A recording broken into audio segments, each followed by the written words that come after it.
Бәріне сәлем достар. Жақын арада мен жаңа тональный крем алдым. Dior Forever 2N түсінде.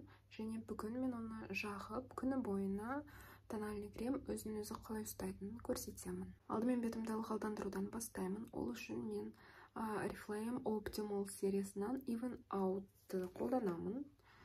Ол ылғалдандырғыш крем және қосымша SPF 20 қорғау қабілеттері бар.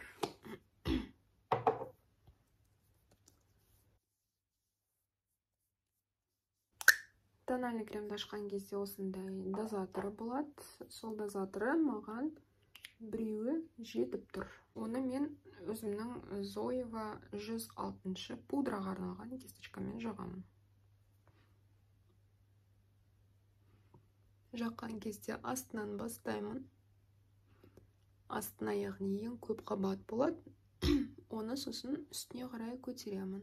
Кремнің тұрақтылығы 24 сағат деп жазылған. Құрамы 86%-ға бетті нәрлендіретін заттардан құралған. Сондықтан, егер бұнымен көп уақыт аралығында қолданатын болсаңдар, бет терісінің жағдайы да жақсарады.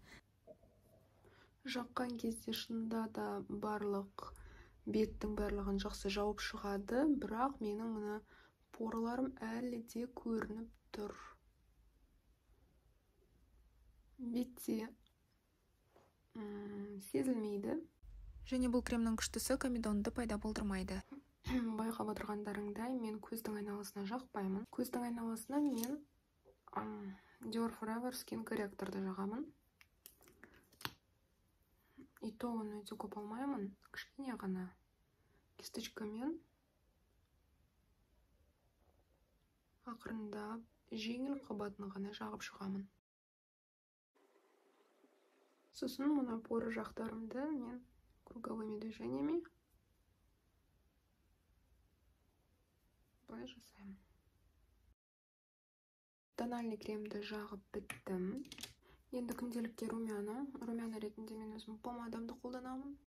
Бұл помаданың тұрақтылығы мен түсі енді маған өте ұнайды. Енді келесі бұл жұмыстың бәрін мен пудрамен. Пудра тоже Dior. Жеңіл қабат, жай ғана. Бәрін макияжды просто фиксация дейді. Продукцияның бәрін орнына түсіру үшін жағып шығу керек бұны. Келесі қасты мен Giordani Gold карандашымен жасаймын. Келесі ерін.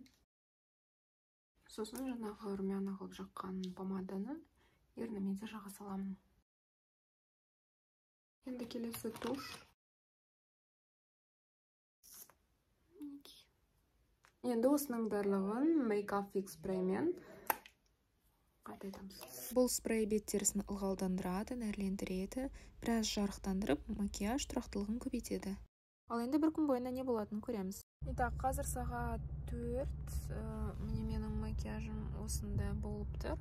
Мен осы уақыт аралығында, яғни 9-дан 4-ге дейін бетіме тек қана бір рет салфеткамен бастым. Болды. Осылай пока тұр. Маска сияқты болып тұрған жоқ, яғни бетім өзі бір ішінде ешқандай макияж жоқ сияқты.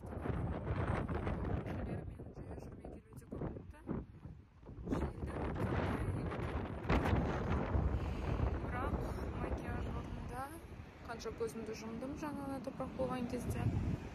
Нормально. Кешкі сағат 7. Жаңа ғана біраз жүріп қайттым.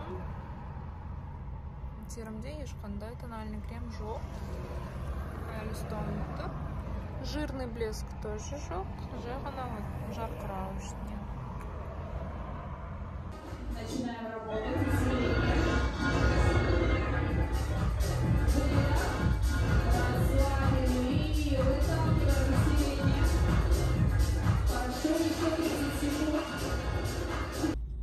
Кешкі сағат 8:30, ладно.